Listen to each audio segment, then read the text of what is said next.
मैं तेरी हो गई एपिसोड 18 के साथ आपकी खिदमत में हाजिर हूँ। हम अब ठीक है। अब ठीक है।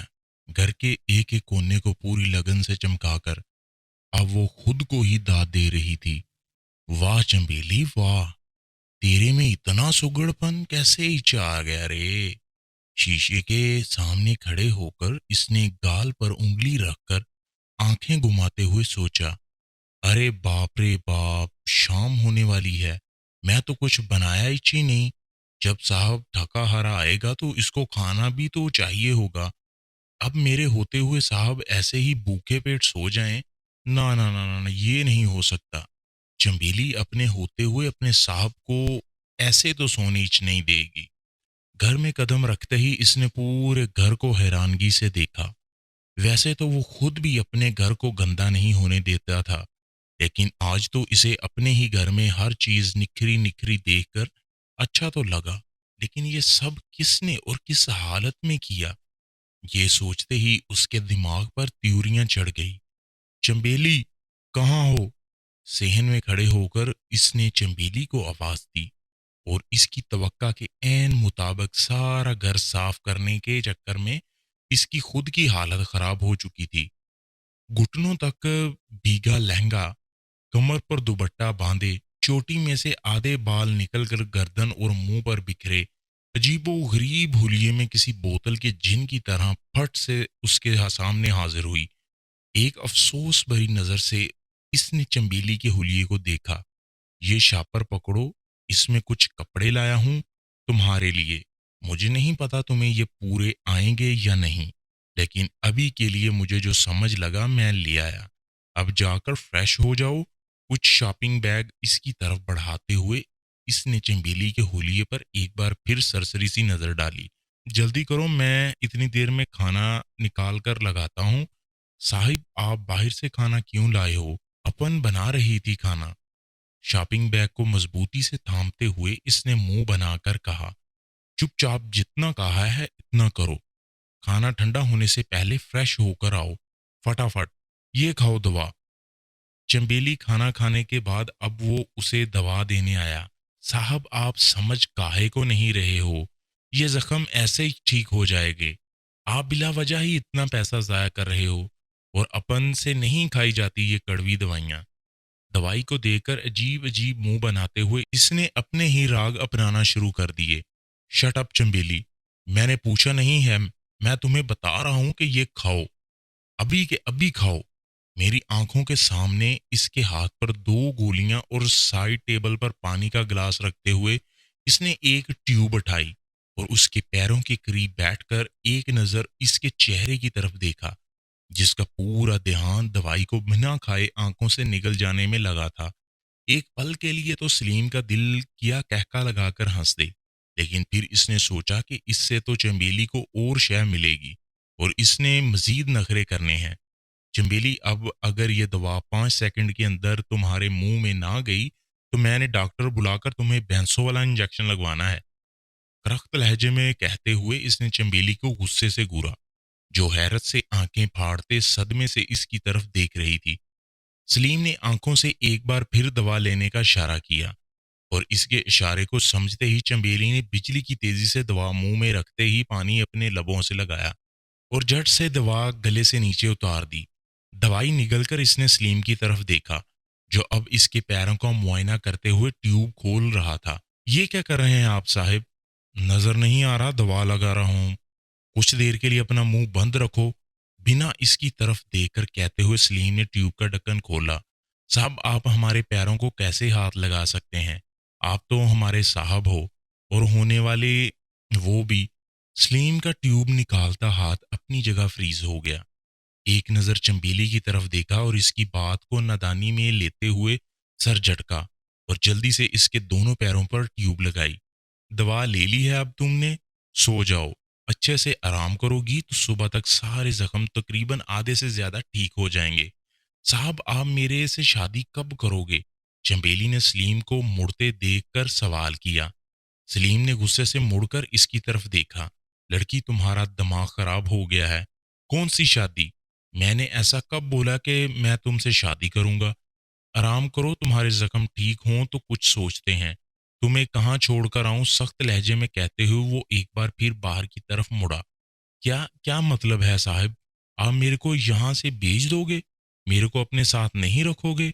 हमेशा के लिए मेरे से शादी नहीं रचाएंगे? अगर आपको मेरे को यहीं रखना ही नहीं इच था तो अपन को काहे को वहां से लाया? देखो चमेली, जो मुझे इस वक्त ठीक लगा मैंने किया, लेकिन सलीम ने इसे समझाने वाले अंदाज में कहा, तो अपन को कहीं और छोड़कर आएगा तो वो भी अपन जैसी लड़की से धंधा ही करवाएगा, घर की इज्जत नहीं बनाएगा। चमेली रोते हुए बेड से उतरकर इसके सामने आई। देखो चमेली, तुम अभी बच्ची हो। अरे नहीं रे, अपन बच्ची, अपन को 18 साल का हुए आज दूसरा दिन है। तभी तो वो रानी बाई मेरे को सारी महफिल के सामने नचवाई। तभी तो तेरे को बोल ही रही थी कि तू जो चाहे अपन के साथ कर सकता है। अगर तेरे को अपन से शादी नहीं करना था तो काहे को लेकर आया रे मेरे को वहां से, पड़े रहने देता इसी गंदगी में। काहे को दी अपने कंधों की चादर उतार कर मेरे पे। जैसे सब अपन को देख रहे थे तू भी देखता और वहीं इच बैठे सारे बेजमीर लोगों जैसे तू चला जाता। अरे काहे को अपने घर में लाया अपन को, और अपन इतनी पागल 4 घंटों में सारी जिंदगी के सपने सजा लिए। सच में अपन पागल है। अपन ने सोच इच कैसे लिया कि एक कोठे पे पलने वाली कैसे इच अपना घर बसाने का सपना देख सकती है।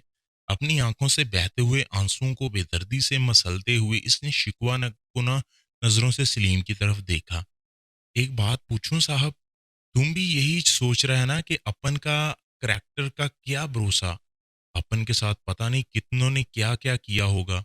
अगर ऐसी बात है ना साहब, तो अपन अपनी माँ की कसम खाकर बोलती है, अपन को आज तक किसी मर्द ने हाथ क्या उंगली नहीं लगाई।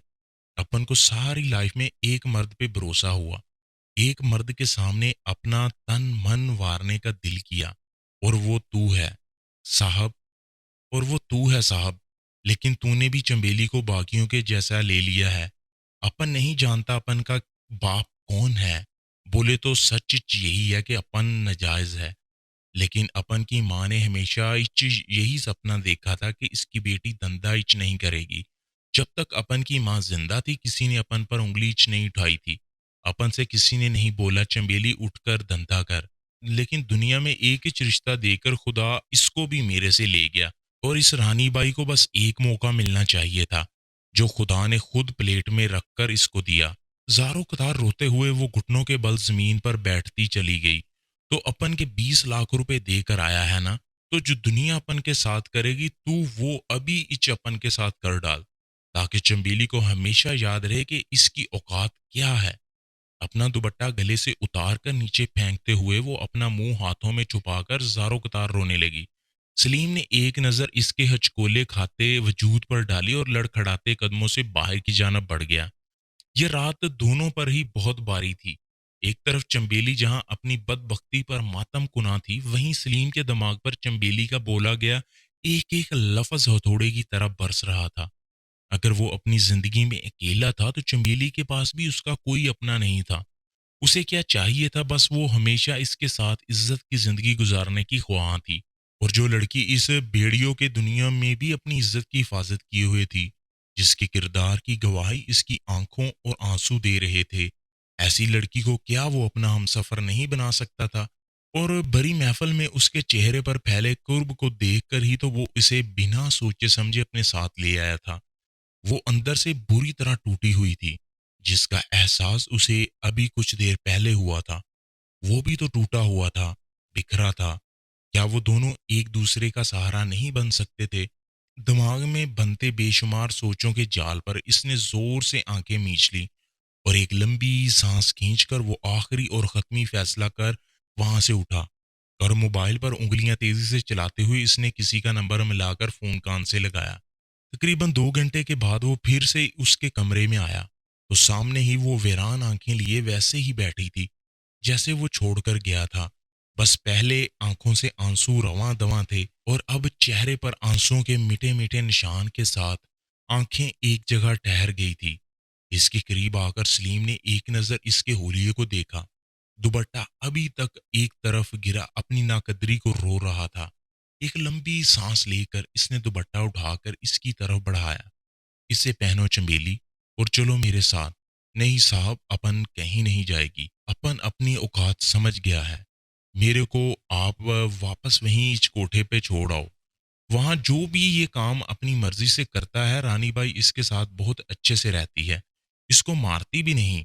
मैं भी आज से कोशिश करेगी कि ये काम अपन अपनी मर्ज़ी से करे। अपने आँसू ज़ब्त करने की कोशिश करते हुए इसने गलूगीज़ लहजे में कहा, "बस हो गया चमेली, कुछ भी बोले जाती हो। कब से सुन रहा हूँ मैं, उठो अब।" अलमारी से अपनी माँ की चादर निकाल कर इसके इर्द-गिर्द फैलाते हुए इसने सख्त लहजे में कहा, "मौलवी आए हैं, जो पूछें बिना नखरे किए सही-सही जवाब देना।" पहले तो चंबेली को इसकी बात समझ नहीं आई, लेकिन जब समझ लगी तो एक झटके से सर उठाकर इसकी तरफ देखा, जो पुरजोश नज़रों से इसकी तरफ देख रहा था। "साहब आप अपन से शादी करेगा?" कँपकँपाते लहजे में पूछते हुए इसने सलीम की आँखों में देखा।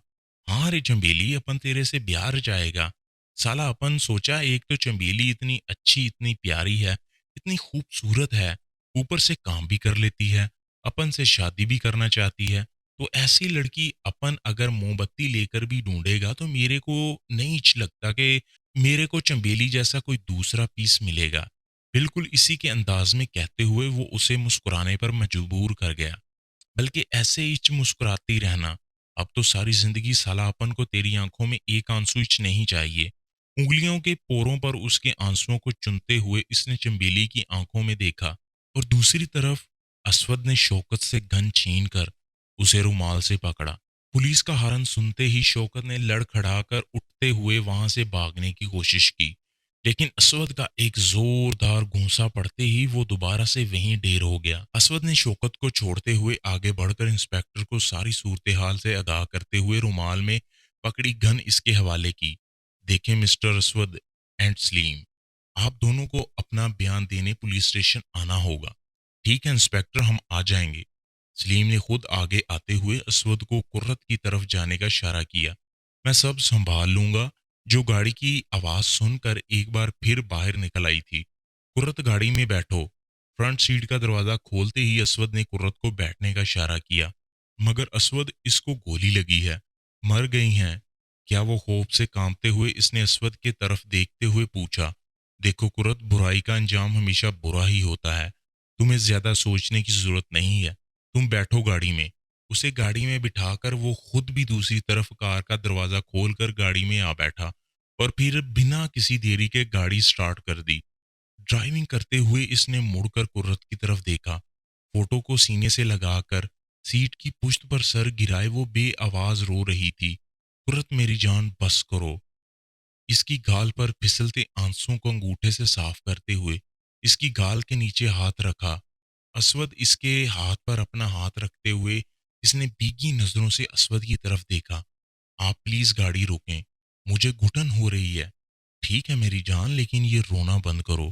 गाड़ी को एक तरफ लगाते हुए असवद ने झट से कुर्रत की तरफ का दरवाजा खोलकर अपना हाथ आगे किया। "बाहर आओ।" उसका हाथ पकड़कर बाहर निकालते हुए असवद ने एक हाथ से तस्वीर पकड़कर गाड़ी की पिछली सीट पर रखी। बाहर निकलकर हर तरफ चलती ठंडी हवा में सांस लेते उसे सच में अच्छा लगा। पैंट की जेबों में हाथ डालकर असवद ने एक नजर कुर्रत की तरफ देखा। आंखें जोर से नीचे लबों को आपस में प्युस्त किए लंबे सांस लेकर शायद वो अपने अंदर उठते गुबार को रोकने की कोशिश कर रही थी, लेकिन वो नहीं चाहता था कि कुर्रत कोई भी गुबार अपने दिल में रखे। "इधर आओ कुर्रत।" अपना एक हाथ उसकी तरफ बढ़ाते हुए असवद ने इसे अपनी तरफ आने का इशारा किया। कुर्रत ने एक नज़र इसके बड़े हाथ की तरफ और फिर इसके चेहरे की तरफ देखा, जहां उसे कोई तंज, कोई चैलेंज जीतने की खुशी ढूंढने से भी नहीं मिली। कुछ था तो दुख, इसके दुख में खुद भी खुश नहीं था। मोहब्बत और सच्चाई का अक्स लिए वो आंखें थी, जो इसके मुखलस जज्बात को चीख चीख कर बयान करती थी।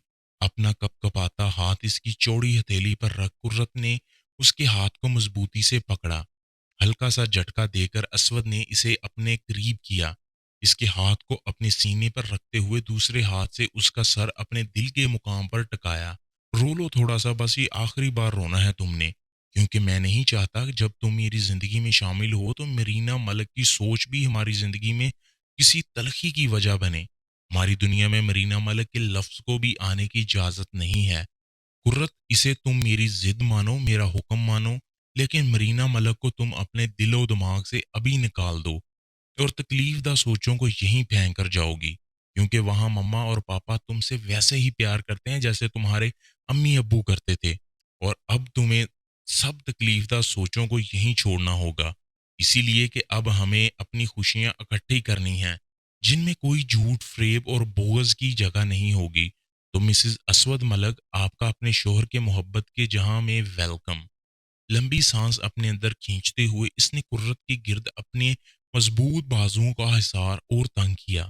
मुझे माफ कर दो, आप पर शक किया, किसी बात पर यकीन नहीं किया, आपको बुरा भला कहा।